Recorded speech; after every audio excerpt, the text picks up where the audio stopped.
Spoiler alert from Mushoku Tensai Volume 15.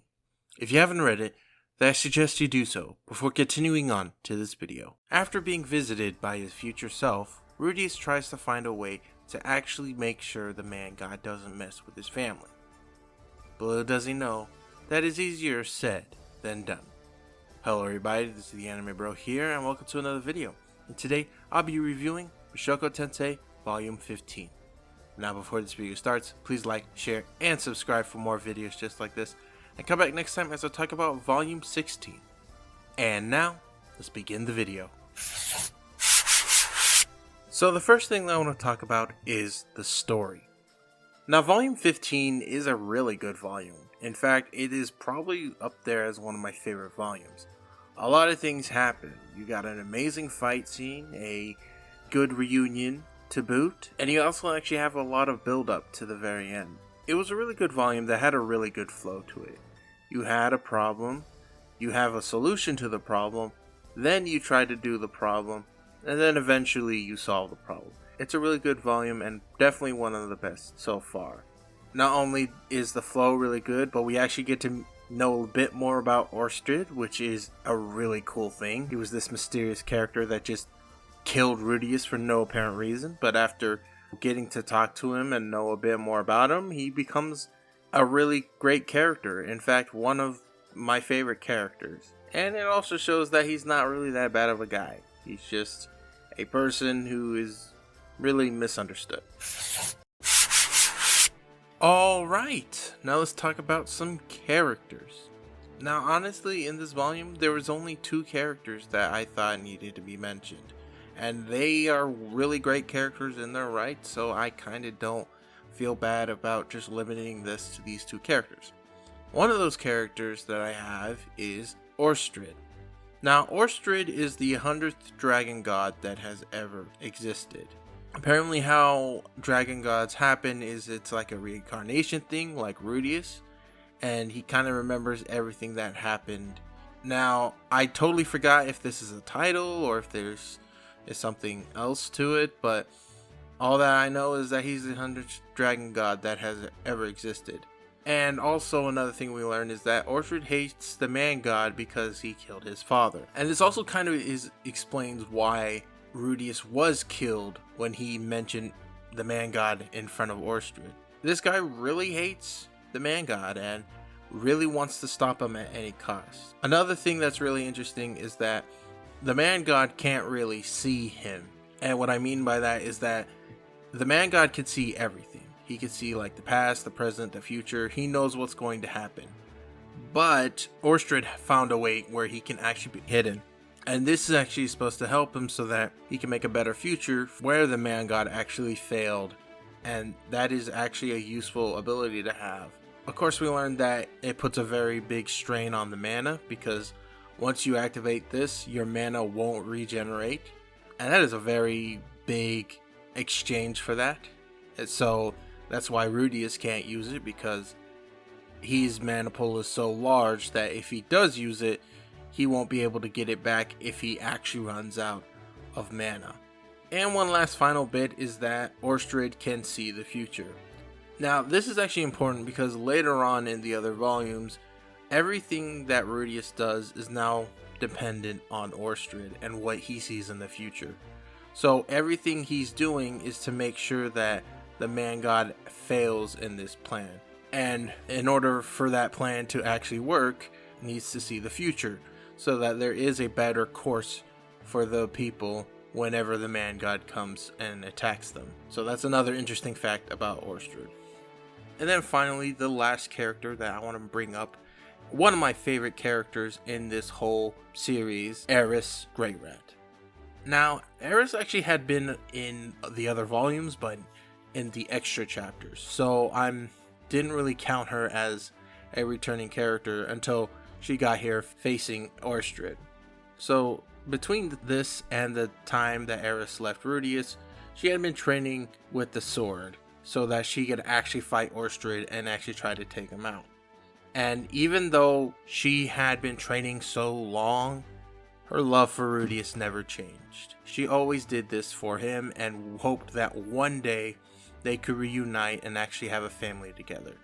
And after that immense training and all that, she can actually cut off Orsted's hand. And that's pretty impressive because Orsted is not just some person that could be pushed over. He's a very powerful person to actually go up against. In fact, Richard couldn't even go up against him. He was that powerful. And one last final note that we learn because Rudeus is a pervert is that she is very dominant in the bedroom. In fact, he jokes that she is his husband, not his wife. And yeah, that's just the last thing I have to say about it. Eris is back and really still one of my favorite characters in the Mushoku tensai series. Now, normally in this part, I would actually have a location or, some random thing in this part. But sadly to say, I couldn't really think of anything. So, just this random thing that came to my head, I decided to just talk about the 3 wives of Rudeus. Since Rudeus is now married to all the wives, I decided to actually, rank them in either as a wife or as a person in general. So, let's first actually start off with their position as their wife. Honestly, I have to say 2 of these people I actually knew were going to marry Rudeus. That was Sylphie and Eris. Their build-ups were actually pretty impressive. The Fitz' storyline is one of the greatest ones I really did enjoy, and Eris and Rudeus' travel time really showed them as a good couple, and was really enjoyable to read. However, when it came to Roxy, I never thought of her as a love interest. At most, like maybe a big sister, a person that Rudeus looks up to, but I never thought of her as Rudeus' wife. This is the one thing I did say I didn't like about Volume 12, was the fact that Rudeus actually married Roxy. Not saying she's a bad person, it's just, the relationship steps were not really good in my opinion compared to his other 2 wives. Now, to rank all the wives together, I say in first place it is actually hands down Sylphie. I know a lot of people agree with this because I did a poll in it and everyone agreed with it, so they're on my side. And she actually is a good person. In fact, if it wasn't for her, Reese probably wouldn't have other wives. She's really someone that is really great as a wife, and honestly, I think Rudeus doesn't really deserve her. Secondly, I actually have to go with Roxy. Even though where their relationship starts, it's not really good, and I don't see her as a wife. During the times in the slice and life moments that I've seen, she actually tries her best to interact with the sisters, even with Norn, who really didn't like the fact that Rudeus was getting another wife. She tries her best and is doing what she can to actually help out with her family. And then lastly, I would have to rank Eris as a bottom tier as a wife. Not saying she's bad, it's just that I haven't seen much of her as a wife. In fact, the couple of volumes I've actually read is mostly just the adventure stuff. As a wife, I don't see any qualities that would be good for a medieval wife, but maybe in the other volumes we actually do get to see that. So yeah, hope to see that. And that's me ranking them in terms of wife quality. Yes, this is kind of upsetting to some people, but this is what I think. Now, I think it's time to rank these by character. Now, in terms of character, all these are good. All these wives are amazing. They're really great people. They try to help as best as they can. And each of them have a special place in my heart as really great characters. First one, I gotta say, I have to go with Eris. Eris is the best character out of these 3. We get to see her grow from being a spoiled brat to being one of the greatest swordsmen to have ever existed. And also we get to see some sad moments with her, and we also get to see her overcome those sad moments. She's definitely one of my favorite characters in Mushoku tensai. Sylphie is a really great character, and the Fitz storyline is a really good one. To see her not only grow as a person, but to also grow the friendship she has with Ariel and Luke, not just seeing her as a princess, but to also see them as more than just friends, is a really great storyline that I really did enjoy. Now, here again, I kind of have to put out with Roxy. I don't hate Roxy, okay? There's just some things about these 2 characters that they had that are better than Roxy. Now, the first thing that I have to point out is that we actually do kind of see some growth when it comes to Sylphie and Eris. Eris especially. While with Roxy, I don't remember much of her actually having a growth. She was just the same person, We did get some extra chapters of her going to her home village and actually interacting with her parents, but in terms of like Eris and Sylphie, it wasn't really that good. And those are my rankings of these wives. I hope you enjoy this part where I kind of talk my feelings about these wives, but honestly, if you disagree with me, then comment down below why I'm wrong. Alright, now let's talk about iconic moments. So the first moment I want to talk about is future Rudeus' diary. Now, this is actually one of the darkest moments in Mushoku tensai because it shows what would have happened if Rudeus actually listened to the man god. And it is pretty dark. Like, Roxy dies, his family leaves him, Sylphie dies, Eris actually dies as well. It's a very dark moment. And also reading this moment, Rudeus actually feels sad about these things. Rudeus actually feels glad that he doesn't do it, and he kind of does spend more time with family, mostly with Roxy, knowing that she is pregnant now, and tries his best to actually become, a good husband. And this moment kind of really does push to the other volumes and gets Rudeus interested in wanting to protect his family. Next we got Nanahoshi and Rudeus talk about the diary. Now, after Rudeus reads the diary, he goes and sees Nanahoshi. And Nanahoshi actually spectates that there must have been a reason for them to actually be on this planet. And the reason why she is actually wondering that is, I think, mostly because of Orsted, because earlier on, it is actually mentioned that Orsted does have a curse on him. And that curse makes anyone who sees him hate him for no apparent reason. That is just the curse that he is stuck with. But the fact of the matter is, Nanahoshi and Rudeus aren't actually affected by it. Now later on you learn that Orsted is trying to kill the man god, and this kind of puts a really big thing to why they were summoned here. Maybe they were summoned here so that they could stop the man god. Maybe what they are supposed to do is, have kids that won't be affected by the curse and just have a big army that will one day stop the man god from ever returning. I mostly just put this here because it does put a bigger light into Rudeus and Nanahoshi's perspective. Like, instead of being accidentally brought here, maybe someone actually planned on this to happen. Because Rudeus being here is a big thing, because his children will not be affected by Orsted. But also, Nanahoshi just appearing literally caused chaos in the kingdom. So there was probably a bigger reason why these two actually appeared in this world. Next we got Rudeus talks with the man god. So while sleeping, Rudeus talks to the man god and he's actually really angry. He's saying, like, why did you do this? Why are you trying to destroy my family even though I actually did everything for you? And the man god mostly just says, well, your kids are going to kill me in the future and I can't have that happen. So I have to make sure your line actually ends. And this is where Rudeus tries to bargain. So man god says that if Rudeus wants to actually be spared, he needs to kill Orsted. Because Orsted is the main threat. It's Orsted that's going to gather his children up and actually fight the man god. And he says, if you do that, then maybe I will actually leave your family. He puts maybe in there, so it's not like it's 100% deal to it. And Rudeus actually has no choice but to actually agree because, well, he doesn't know the plan that the man god might actually come up with. And the reason why I put this moment here is, like I always said, the man god is an interesting character. And the fact that we now know he's a villain makes his interactions with Rudeus very interesting. And now Rudeus' family's life are on the line. And the only way to save them is to kill the guy who, well, one-shot Rudeus. No joke. He literally just put his arm through him and killed him. And that's kind of why I put this moment here. Next we got Roxy is pregnant. Now, because of Rudeus' diary, we do learn that Roxy is pregnant.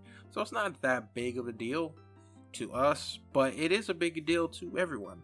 Roxy announces that she is pregnant, and everyone just eats a big dinner to celebrate. Now, it's also during these times, before Roxy announces is that Rudeus is preparing to fight someone.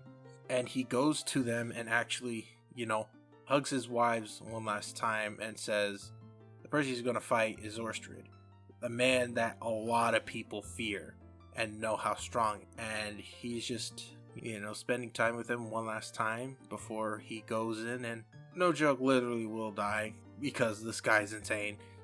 And if the man god is afraid of him, a being who could see like everything, then this guy means business.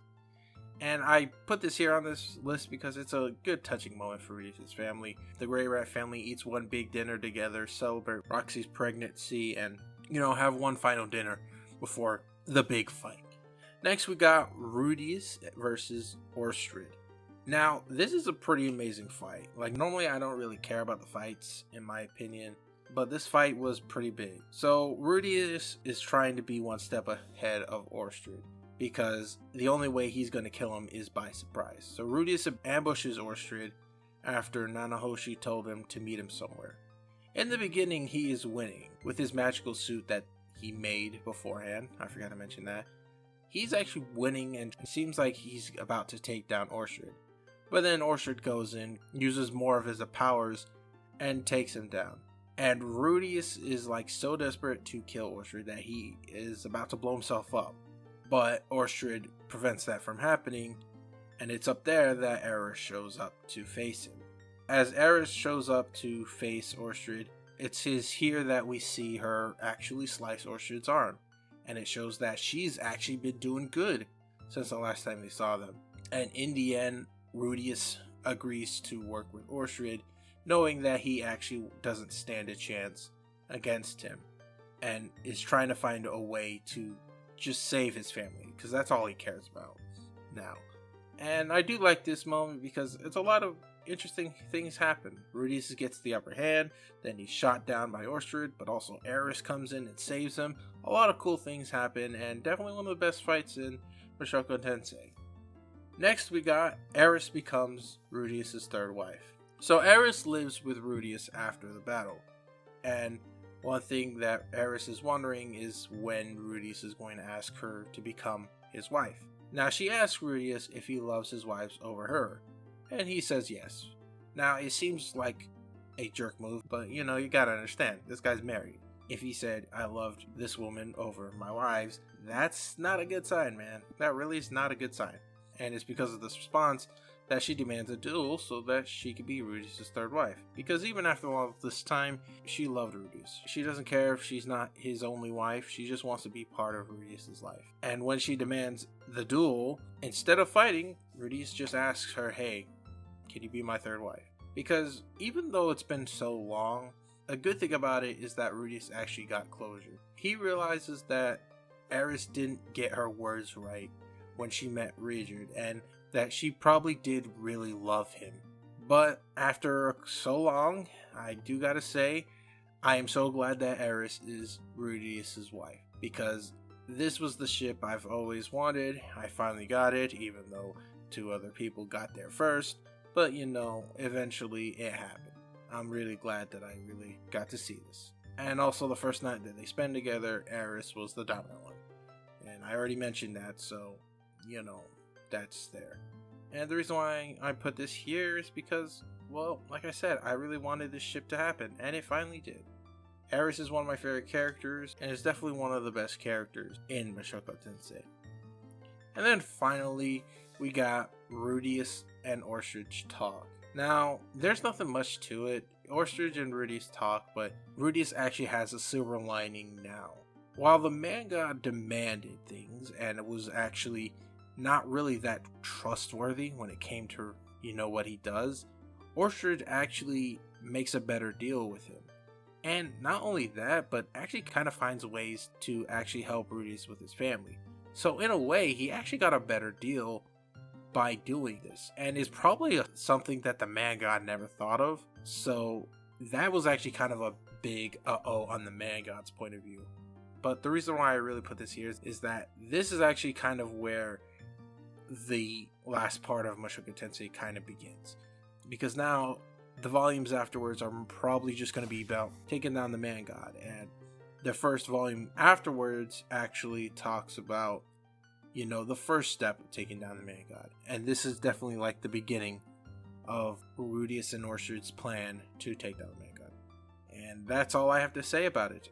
I really did enjoy this volume, and these moments really did stick out with me. And also, if there are other moments that you think deserved to be mentioned, then, comment down below some moments that you enjoyed.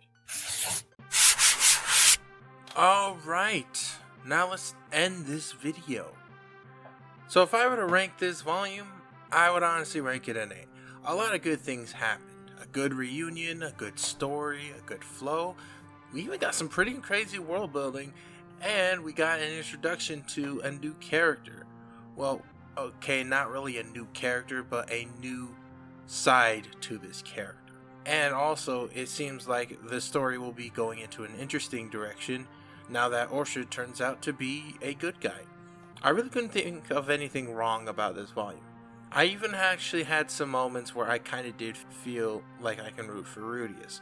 Now, normally, I don't feel for this guy. Like I said before, I don't really like Rudeus, mostly because of his pervertedness, and we kind of do get to see it in this volume, as in he talks about sex, but it's something I've kind of gotten accustomed to. I don't like it, but it's not like a major downfall like previously. All in all, this was a great volume. Is it my favorite volume? Kinda, not really. The tone of it is very interesting, but we didn't really go anywhere new. You just stayed in one location. And again, that's fine, but, could have been interesting to actually go somewhere else instead of actually just staying in one location. But really, that's a nitpick. It was an all-in-all good volume. One of my favorite, and it's probably on my top 5. I don't know, I haven't made a list on it, but that's what I'll say it is right now. Alright, and that is the end of this video. If you really enjoyed it, please like, share, and subscribe for more videos just like this. And come back next time as I talk about Volume 16. Now that Orsted and Rudeus have finally teamed up, it seems like the Man God has actually made a big mistake. And as always, I am the Anime Bro. Have a wonderful day, and see you guys later. Peace!